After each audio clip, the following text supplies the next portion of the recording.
Hello दोस्तों, मेरा नाम है सुनील कुमार और आज हम बात करेंगे भगवत गीता के दूसरे अध्याय के बारे में।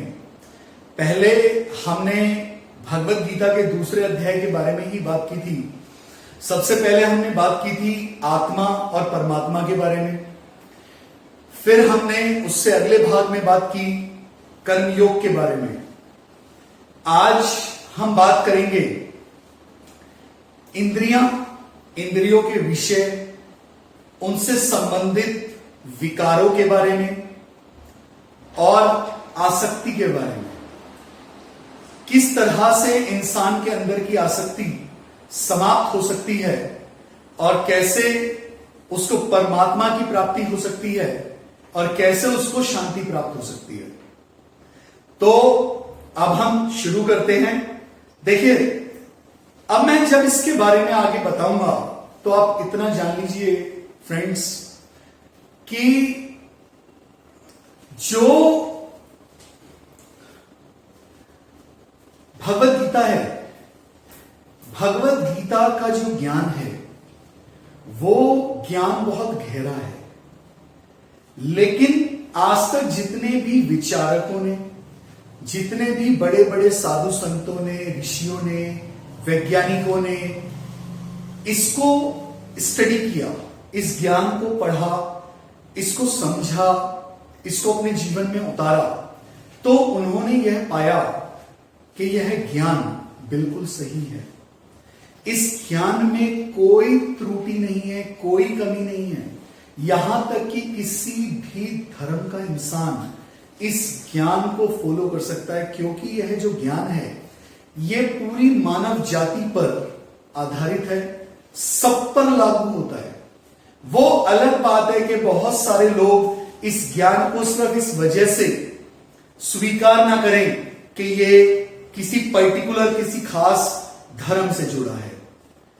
वरना ये धर्म, ये जो ज्ञान है, ये भगवान कृष्ण ने पूरी मानव जाति के उद्धार के लिए अर्जुन को दिया था। तो अब हम आगे बढ़ेंगे। जो ये ज्ञान अर्जुन को कृष्ण भगवान ने दिया, इस ज्ञान को कोई हमें समझाए, कोई हमें बताए, उसके लिए लोग एक गुरु को ढूंढते हैं। फ्रेंड्स, जो गुरु है उसके बारे में भी कृष्ण भगवान ने बहुत कुछ बताया है, जो आगे अध्यायों में आएगा। लेकिन वो जो उन्होंने बताया है उससे संबंधित भी मैं आपको बहुत हल्का सा बताने वाला हूं। गुरु में दो खासियत होनी चाहिए।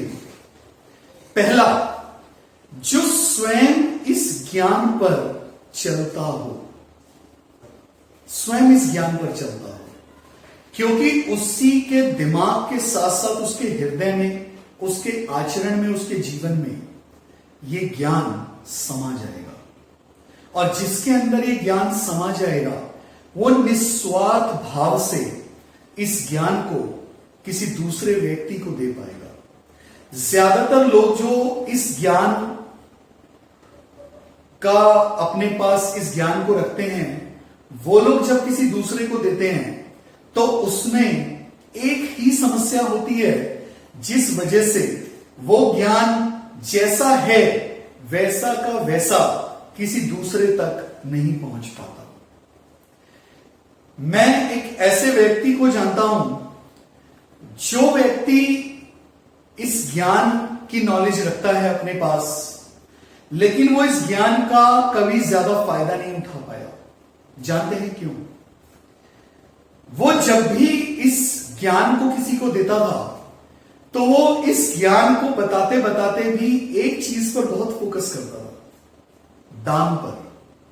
यह बात सही है, कृष्ण भगवान ने दान के बारे में भी बहुत कुछ बताया है, जो मैं आपको आने वाले अध्यायों में बताऊंगा।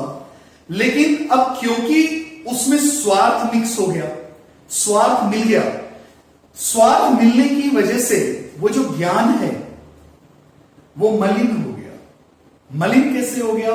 अब वो जो भी बताएगा, उसका दिमाग, उसका मन, उसकी बुद्धि, हर चीज का जो फोकस है वो भगवत गीता पर नहीं है, उस ज्ञान पर भी नहीं है।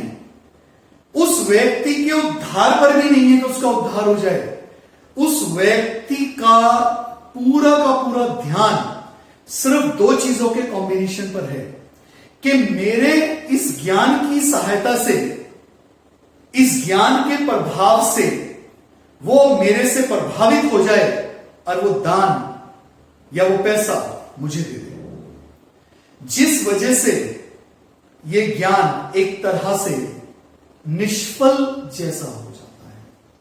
उसका वो उतना प्रभाव नहीं पड़ पाता जितना पड़ना चाहिए। मैं एक अंतिम बात बताऊंगा, उसके बाद बस मैं इसको शुरू करूंगा। ये बात भी बहुत इंपॉर्टेंट है, इसीलिए बता रहा हूं, इससे संबंधित है। फ्रेंड्स, हम लोग सब लोग ये जानते हैं कि अगर हम किसी को गोली मार दें तो वो मर जाएगा। अगर आपसे पूछा जाए कि हम अगर किसी को गोली मार दें वो मरेगा या नहीं, अभी आप सोचिए, मैं आप लोगों से पूछ रहा हूं, अगर मैं किसी व्यक्ति को गोली मार दूं तो वो मरेगा या नहीं? आपके अंदर से आवाज आ रही होगी बिल्कुल मर जाएगा, उसमें क्या बात है, वो तो सब जानते हैं। बिल्कुल नहीं। फर्क यह है दोस्तों, उस गोली को मारा कैसे गया। अगर मैं उस गोली को बंदूक में डालकर किसी व्यक्ति पर चलाऊंगा तो निश्चित रूप से वो मर जाएगा। लेकिन मैं गोली अपने हाथ में लूं और उस व्यक्ति को फेंक के मारूं, क्या वो मरेगा? बिल्कुल नहीं मरेगा, बिल्कुल भी नहीं मरेगा। इसी प्रकार जब ये ज्ञान किसी ऐसे व्यक्ति के अंदर से निकलता है जो व्यक्ति आपसे कुछ नहीं चाहता, जिसका बस एक ही उद्देश्य है कि यार आपका भला हो जाए, ठीक है, आपको ये ज्ञान मिले, आपके जीवन में सुख और शांति आ जाए, तो आपका भला हो जाएगा और सच में आपके अंदर शांति का समुद्र लहराएगा। इस आपको कैसे पता चलेगा कि जो व्यक्ति है मुझे निस्वार्थ ज्ञान दे रहा है या किसी स्वार्थ के साथ दे रहा है? अगर वो आपको निस्वार्थ ज्ञान देगा, आपके मन में शांति छा जाएगी और आप बिल्कुल फ्री हो जाएंगे, मुक्त हो जाएंगे, सुनते ही मुक्त हो जाएंगे। लेकिन अगर कोई स्वार्थ के वशीभूत होकर आपको बताएगा तो वो आपका ध्यान किसी खास चीज की तरफ आकर्षित करना चाहेगा, और जब वो आपका ध्यान किसी खास चीज की तरफ आकर्षित करना चाहेगा, वो दान हो सकता है या कुछ और हो सकता है, आपसे सम्मान पाना चाहता है, कुछ भी, तो आपका जब वो पूरा चैप्टर खत्म होगा तो आप अपने दिमाग में उस दान को लेकर जाएंगे कि यार जब मैं अगली बार आऊंगा तो इसको दान दूंगा। क्यों? क्योंकि आपका सारा का सारा ध्यान उस दान पर खींच लिया गया। तो दोस्तों, इसीलिए मेरी पूरी कोशिश है कि आप सबको वो ज्ञान मिले। मैं कोई बहुत बड़ा संत, बहुत बड़ा महात्मा नहीं हूं, बिल्कुल साधारण इंसान हूं आप ही लोगों की तरह। लेकिन पता नहीं क्यों, अभी आप समझ सकते हैं या मैं नहीं जानता, पर मैं अपनी तरफ से बस आपको इतना बता सकता हूं, मेरी दिली ख्वाहिश है, मेरी बिल्कुल आंतरिक इच्छा है ये कि आप लोगों के मन को शांति प्राप्त हो और आप बिल्कुल जीवन में खुश रह सकें। चलिए अब आगे शुरू करते हैं भगवत गीता के अध्याय के एक श्लोक से। तो जैसे कि मैं अब शुरू करता हूं, मैं आपको बताता हूं, जो पुरुष सर्वत्र स्नेह रहित हुआ उस शुभ या अशुभ वस्तु को प्राप्त होकर ना प्रसन्न होता है और ना द्वेष करता है, उसकी बुद्धि स्थिर होती है। बुद्धि का स्थिर होना ये किस चीज पर निर्भर करता है? हमने पिछली बार भी थोड़ा सा इसके बारे में डिस्कस किया था, तो मैं बहुत ज्यादा नहीं बताऊंगा इस बारे में, बस इतना आपको थोड़ा सा बता देता हूं। जो व्यक्ति दुविधा में पड़ा रहता है, दुविधा, दो रास्तों में उलझा रहता है। आप कभी भी नोटिस कीजिए दोस्तों, जो लोग कहते हैं भगवान की माया, क्या है भगवान की माया? भगवान की माया है दो रास्ते, हर कदम पे दो रास्ते, सुख दुख, लाभ हानि, शुभ अशुभ, मान अपमान, है ना, दो रास्ते ना सब चीजों में, और इंसान दोनों में ही उलझ के रह जाता है। और जब वो इसमें उलझ जाता है तो उसकी जो बुद्धि है वो स्थिर नहीं रह पाती, वो अस्थिर हो जाती है, डोल जाती है, उसे पता नहीं चलता क्या करना चाहिए।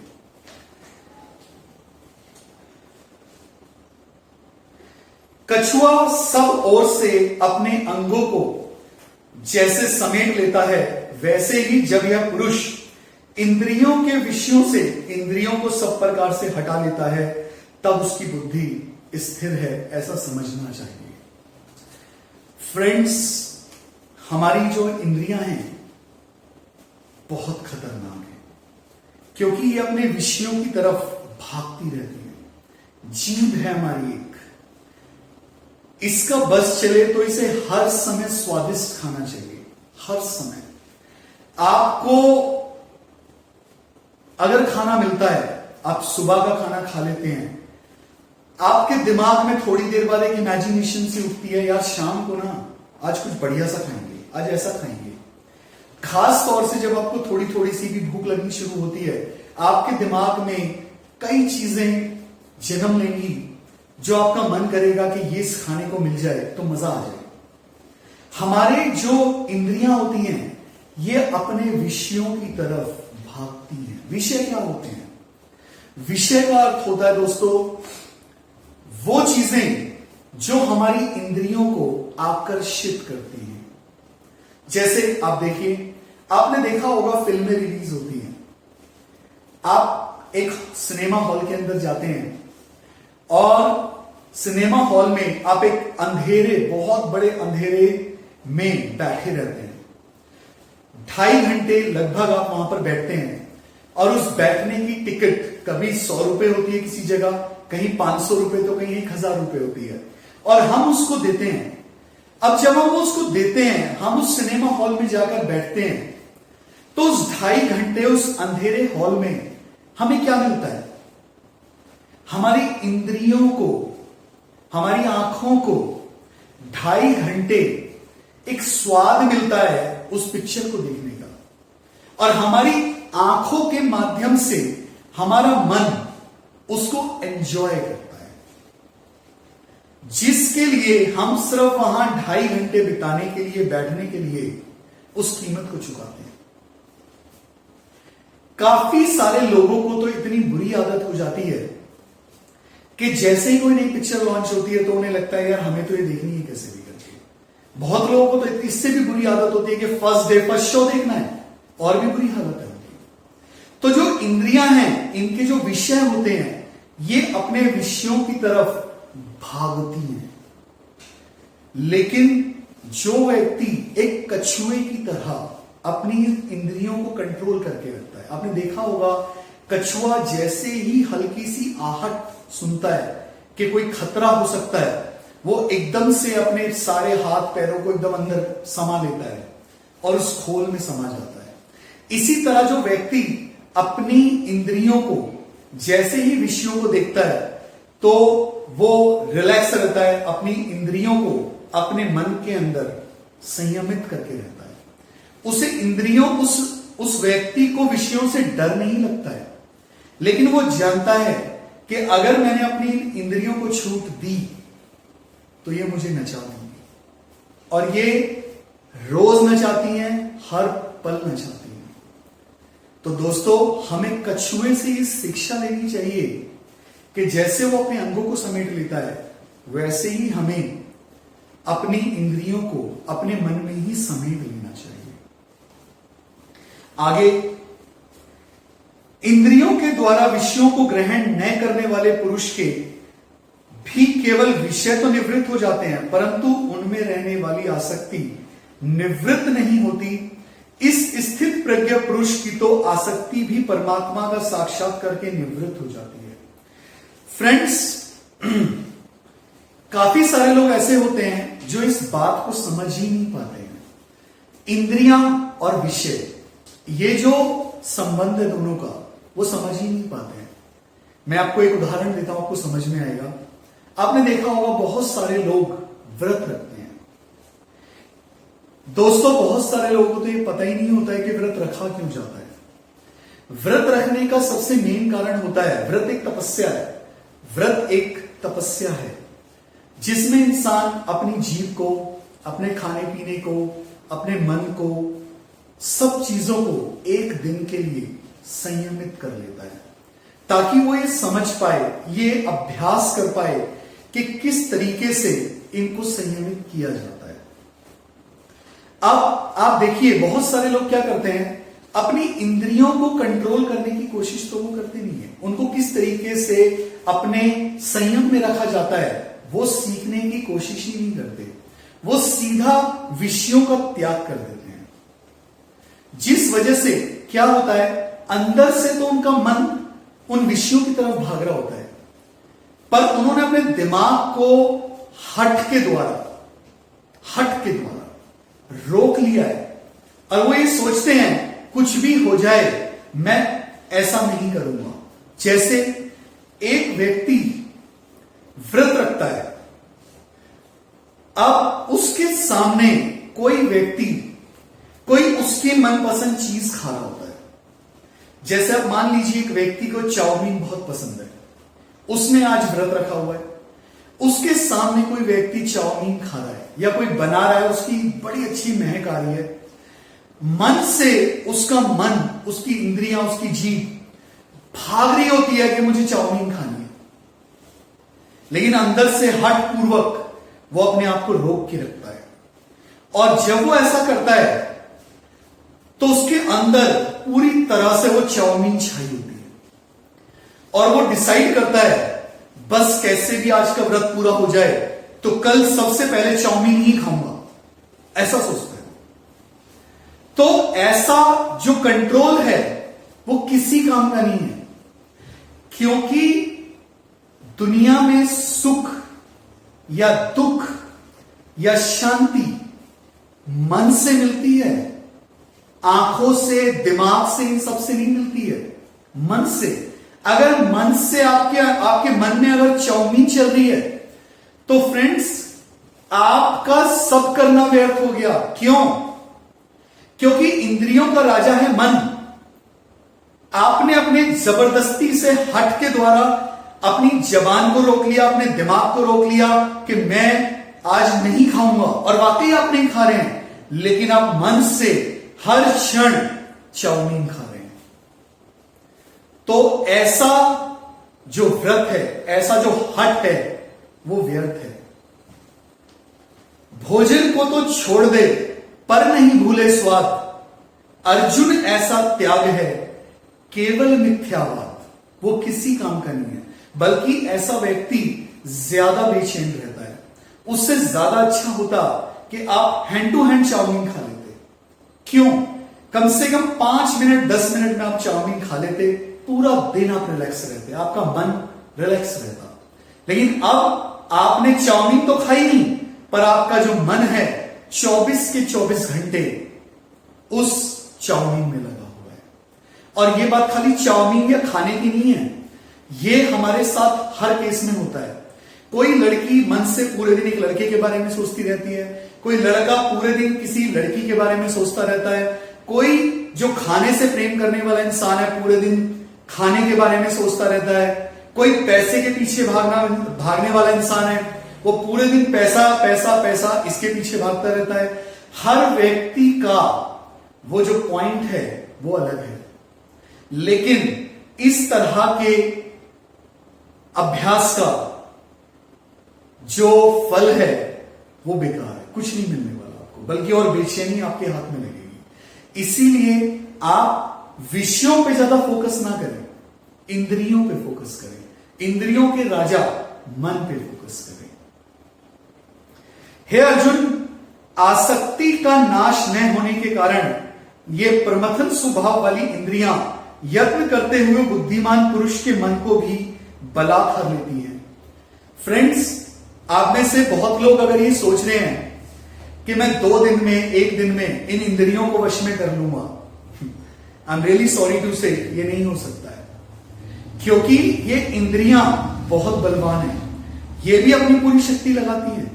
जैसे आप अपनी अंतः शक्ति को एकत्रित करके लगा रहे हैं इनको रोकने के लिए, वैसे ये भी अपनी पूरी एनर्जी, पूरी शक्ति लगाती हैं आपको हराने के लिए। आप इन्हें हराने की कोशिश करेंगे, ये आपको हराने की कोशिश करेंगी, और ये संघर्ष काफी समय चलता है। तो इस संघर्ष से जो जीत जाता है वो व्यक्ति इन चीजों से फिर ऊपर उठ जाता है। इसलिए साधक को चाहिए कि वह उन संपूर्ण इंद्रियों को वश में करके समाहित चित्त व मेरे परायण होकर ध्यान में बैठे, क्योंकि जिस पुरुष की इंद्रियां वश में होती हैं उसी की बुद्धि स्थिर होती है।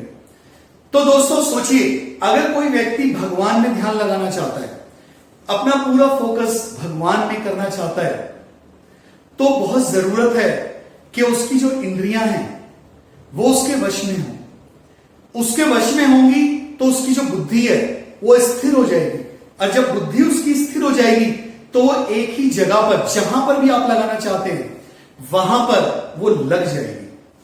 आप में से बहुत सारे लोग जो जाप करते होंगे या ध्यान लगाते होंगे या और भी बहुत कुछ जो भी वो करते हैं, आपने महसूस किया होगा आपकी इंद्रियां 100 जगह पर भागती हैं, हमारी जो बुद्धि है वो 50 जगह पर दौड़ती है। क्यों? क्योंकि हमारी इंद्रियां हमारे वश में ना होने के कारण वो बुद्धि को घुमाती रहती है कि यहां चलते हैं, वहां घूम के आते हैं, वो पिक्चर देख के आते हैं, ये खा लेते हैं। इस तरह की 100 चीजें उसके अंदर चलती हैं और वो व्यक्ति परमात्मा पर ध्यान नहीं लगा पाता। उसका यही कारण है, परमात्मा पर ध्यान कैसे लगेगा? अगर उसकी बुद्धि स्थिर होगी तो परमात्मा पर ध्यान लगेगा। अब बुद्धि तो स्थिर है ही नहीं, तो जिस समय वो जाप कर रहा होता है या ध्यान लगा रहा होता है या जोत जला रहा होता है या जाप कर रहा होता है, तो उस समय उसके दिमाग में हजारों बातें आती हैं और उसका जो मन है वो परमात्मा पर केंद्रित नहीं हो पाता। एक नियम की तरह बस वो ये इन चीजों को करता रहता है। काफी लोग ऐसा बोलते हैं कि आपका मन नहीं स्थिर हो रहा है तो भी आप इन नियमों को करते रहिए, धीरे धीरे आपका मन भगवान में लगने लगेगा। ये बात बिल्कुल सही है, ऐसा होता है कि अगर आप इन नियमों को पालन करते रहते हैं तो धीरे धीरे ये भगवान में लगने लगता है। लेकिन कई बार समस्या तब आती है जब लोग इनमें इतना सब करते करते करते करते आपका मन तो परमात्मा में लगने लगता है, लेकिन आप इन नियमों के आदी हो जाते हैं। और जब इन नियमों के आप आदी हो जाते हैं, सोच के देखिए कितनी अच्छी बात है कि आप जब बिस्तर से सुबह उठते हैं, सुबह बिस्तर से उठते ही आपको परमात्मा की याद आती है। आप बिस्तर से उठते हैं, आप एक्सरसाइज करने जाते हैं, आप नहाते हैं, आप बहुत सारे काम करते हैं, सुबह का पूरा रूटीन करते हैं और हर क्षण आपके दिमाग में परमात्मा चल रहा होता है। कितनी सुंदर बात है। लेकिन काफी सारे लोग, उनके साथ एक बड़ी समस्या हो जाती है। अगर वो सपोज कीजिए सुबह 4 बजे वो पूजा करते हैं या 5 बजे वो पूजा करते हैं, तो उनके दिमाग में हर समय ये चलता रहता है 5 बजे तक, जल्दी करो यार जल्दी करो, 5 बजने वाले हैं, पूजा का समय हो रहा है, फिर मैं पूजा कब करूंगा। उन्हें समझ ही नहीं आता कि यार तुझे अपना ध्यान परमात्मा पे लगाना है, उसी का अभ्यास करने के लिए कि तेरा मन परमात्मा में लग पाए, उसी के लिए ये नियम किया जा रहा है। और तुमने उल्टा कर डाला, ध्यान लगाना शुरू कर दिया नियमों पर, ध्यान लगाना शुरू कर दिया नियमों पर, ठीक है, और परमात्मा के बारे में आप विचार ही नहीं कर रहे हो। कितनी अजीब बात है। फिर हम बोलते हैं नियम भी तो परमात्मा के लिए ही कर रहे हैं। अरे भाई, परमात्मा के लिए नियम किया जा रहा है, नियम के लिए परमात्मा नहीं है। कई लोग इस जगह पर बड़े कंफ्यूज होते हैं। ऐसी हजारों चीजें हैं, लोग पैसा कमाते कमाते भूल जाते हैं कि मैं पैसा किस लिए कमा रहा हूं। ऐसा लगने लगता है उनका जो जीवन है वो इस तरह से वो जी रहे होते हैं जैसे पैसा उनके लिए नहीं बना है, वो पैसे के लिए बने हैं। कितनी अजीब बात है ना दोस्तों। पैसा कमाते कमाते हमें पता ही नहीं चलता कि यार हम पैसे के लिए पैदा हुए हैं कि पैसा हमारे लिए पैदा हुआ है। उसी प्रकार लोग इन नियमों का पालन करते करते, जाप करते करते, अध्याय पढ़ते पढ़ते, सुबह 5 बजे उठते उठते वो ये भूल ही जाते हैं कि ये सारी चीजें परमात्मा को प्राप्त करने के लिए हैं, ना कि परमात्मा से सारा ध्यान हटाकर सारा ध्यान नियमों पर लगा दिया जाए। यहां पर कंफ्यूजन होता है। आपका जो फोकस है वो इंद्रियों को संयम में करना है, ये भी इंद्रियों का एक पार्ट ही है। आप अपनी इंद्रियों को संयमित रखें ताकि आपका जो मन है वो परमात्मा पर केंद्रित हो सके, स्थिर हो सके। और जब आपका मन, आपका दिमाग परमात्मा पर स्थिर होगा, नियमों पर नहीं, तो दोस्तों आपका जो मन है उसमें हर क्षण एक शांति का समुद्र लहराएगा। बड़ा अच्छा लगेगा आपको हर समय। क्यों? क्योंकि परमात्मा हमसे कोई डिमांड नहीं करता, कोई डिमांड नहीं है उसकी। ऐसे लोगों को भी भगवान की प्राप्ति हुई है। आप पढ़ के देखिए हमारे शास्त्रों को, या किसी भी धर्म के शास्त्रों को पढ़ के देखिए। ऐसे भी बहुत सारे लोग हैं जिनको परमात्मा की प्राप्ति हुई, जिन्होंने कई दिनों तक स्नान तक नहीं किया। ऐसे भी लोग हैं जो रोज स्नान करते थे। तो फ्रेंड्स, जो भी लोग हैं, आप क्या खाते हैं, आप क्या पीते हैं, इन सब चीजों का हमारे आचरण पर प्रभाव पड़ता है। क्योंकि सतोगुण, रजोगुण, तमोगुण, 3 तरह का भोजन है, सब कुछ है, और उनका अपने अनुसार प्रभाव भी पड़ता है। लेकिन आप यकीन मानिए, इस चीज से कोई बहुत ज्यादा फर्क नहीं पड़ता है कि आप क्या खा रहे हैं, आप क्या पहन रहे हैं, आप नहा रहे हैं कि नहीं नहा रहे हैं। लेकिन इस चीज से बहुत ज्यादा फर्क पड़ता है कि आपका मन और दिमाग और आपकी इंद्रियां कितना स्थिर है, कितना आपके संयम में है। क्योंकि जितना वो संयम में रहती हैं, उतना हमारे लिए अच्छा होता है। और काफी लोगों को तो ये लगने लगता है जैसे मैं प्याज नहीं खाऊंगा, और यकीन मानिए फ्रेंड्स, उनके दिमाग में हर समय ये चलता रहता है, कहीं शादी में भी जाएंगे, प्याज ना आ जाए, लहसुन ना आ जाए। या अब सोच के देखिए यार, आपने तो अपना पूरा दिमाग ही उस पर केंद्रित करके रख दिया है। फ्रेंड्स, मैं ये नहीं कह रहा कि आप उसे खा लो, मैं ये भी नहीं कह रहा कि आप उसे मत खाओ। मैं इन दोनों में से किसी के ना फेवर में हूं ना अगेंस्ट में हूं। मैं बस आपको ये कहना चाहता हूं, ये सारी चीजें परमात्मा को प्राप्त करने के लिए हैं। लेकिन अगर, और धीरे धीरे आप पढ़ के देखिए, कुछ भी जो भी लोग इन नियमों का पालन करते हैं, आप भागवत पुराण या कुछ भी आप पढ़ के देखिए, आपको समझ में आएगा कि जितने नियम हम बनाते हैं, उन नियमों का भी एक दिन हमें त्याग करना होता है। ये लिखा हुआ है इन सब चीजों में। और बात खाली लिखे हुए की नहीं है, आप प्रैक्टिकली जो लोग उस चीजों में इन्वॉल्व हैं, आप उनसे मिलकर देखिए, आपको समझ में आएगा। नियमों से कोई बहुत बड़ा अंतर नहीं पड़ता है। फर्क इस चीज से पड़ता है कि आप जिन भी नियमों का पालन कर रहे हैं, क्या वो आपके मन को, आपकी अंतरात्मा को, आपके दिमाग को स्थिर रखते हैं, इंद्रियों को कंट्रोल करना सिखाते हैं, आपका मन संयम में रह पाता है, क्या आपका मन परमात्मा में लग पाता है। सबसे इंपॉर्टेंट है, जो चीज आपके मन को परमात्मा में लगा देगी, आप यकीन मानिए वो सारी चीजें आपके लिए और हमारे लिए, सबके लिए बहुत अच्छी हैं। लेकिन जो चीजें आपको परमात्मा से ही डाइवर्ट करती हैं, जो मैं सच बता रहा हूं दोस्तों, आपको नियम एक या इस तरह की जो चीजें होती हैं, वो इंसान के मन पे एक बोझ का काम करती हैं, एक बोझ का काम। वो कई लोगों को शुरू में बहुत अच्छी लगती है, शुरू में बहुत अच्छी लगती है, बड़ा मजा आता है, बड़ा अच्छा लगता है, मन प्रफुल्लित हो जाता है, क्योंकि आप परमात्मा में शुरू में ताजा ताजा लगने शुरू हुए। लेकिन जब एक लेवल तक आप लग जाते हैं, तो उसके बाद वो स्थिरता आ जाती है। फिर वो जो नियम है उसमें टेस्ट कम आने लगता है, और वो एक नियम ज्यादा लगने लगता है, और धीरे धीरे वो हमारे ऊपर एक बोझ और एक बर्डन का काम करता है। मैंने बहुत लोगों को देखा है दोस्तों, जो भगवान का रोज भोग लगाते हैं, आरती सुनते हैं, जोत जलाते हैं। आप खुद अपने घर में भी देख सकते हैं, धीरे धीरे उनके लिए वो एक नियम जैसा बन जाता है। कई बार तो ऐसा होता है, वो इतने परेशान से हो जाते हैं, वो दूसरों से कहने लगते हैं, अरे 5 बज गए, तू जोत जला दे आज, अरे ऐसा हो गया, तू कर दे आज। क्यों? ये सब चीजें किस लिए बनी थी? ये सब इसलिए बनी थी कि आपको मजा आए, जब आप ठाकुर जी को भोग लगाएं आपको स्वाद आए, जब आप उनकी जोत जलाएं आपको मजा आए। लेकिन वो धीरे धीरे बस एक नियम बन के रह जाते हैं, और वो धीरे धीरे हमारे ऊपर एक बोझ का काम करने लगते हैं। फ्रेंड्स, भगवान की भक्ति करो, भगवान से प्रेम करो, इन नियमों का भी पालन करो, लेकिन याद रखो बस कि नियम में इतने उलझ मत जाना कि परमात्मा ही छूट जाए। ऐसा होता है बहुत बार। Thank you very much. Hare Krishna.